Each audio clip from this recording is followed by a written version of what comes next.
pé sísítà mi fún mi.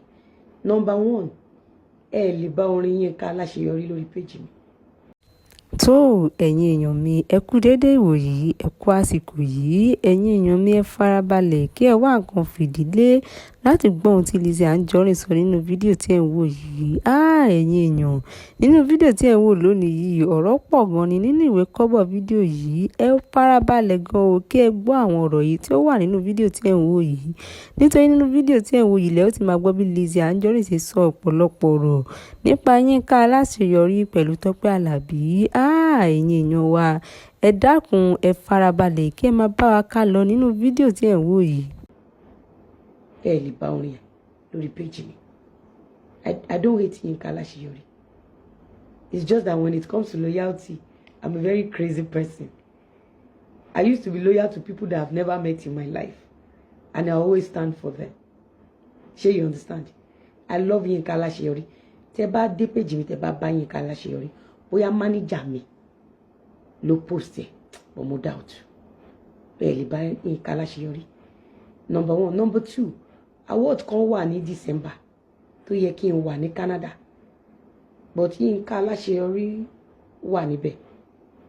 Though à ń retí àwọn kankan, but bóyá tó bá yẹ pé sister mi ló wà bẹ̀ kò bá yá mi lára àti lọ, but because it's Yínká, you know.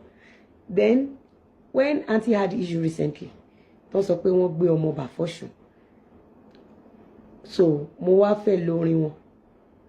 My team now convince me pé kí n má jẹ́ kó identify mi pẹ̀lú ẹni tó ló gbọ́ ọmọ ọba fọ́ṣùn, and I fought it. I said no, that is what I want to do, is my page. Kò bá gbé ọmọ ọba fún Ọbàtálá, I don't care.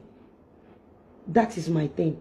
So me and my team, we fought, and I later posted it. And I, you know, mo de post léraléra. Èyí tó padà fi Uncle Yínká sí, à ń jà ní gbogbo àyẹn. I told them that she is going through social media trial. Tí n bá ń play orin yẹn, ó máa jẹ́ pé ọ̀pọ̀lọpọ̀ yẹn náà máa play orin yẹn. Tá bá dẹ̀ ń play orin yẹn, of course, ó máa bóyá ìfẹ́ àfẹ́jù ìfẹ́ gbóná, loyalty sẹ́ni tí èèyàn ò rí rí, ó máa ń ṣẹlẹ̀ bẹ́ẹ̀. Àwọn kan wà bẹ́ẹ̀ sí mi náà tó ń love mi bẹ́ẹ̀ tí mi lórí ọ̀fẹ́ àti pàdé. Mo kàn gbà ládùúrà ni pé níjọ́kíjọ́ tí n bá máa pàdé any one of you tẹ́ love mi, kọ́ ló má jẹ́ kí n ṣe wà wù.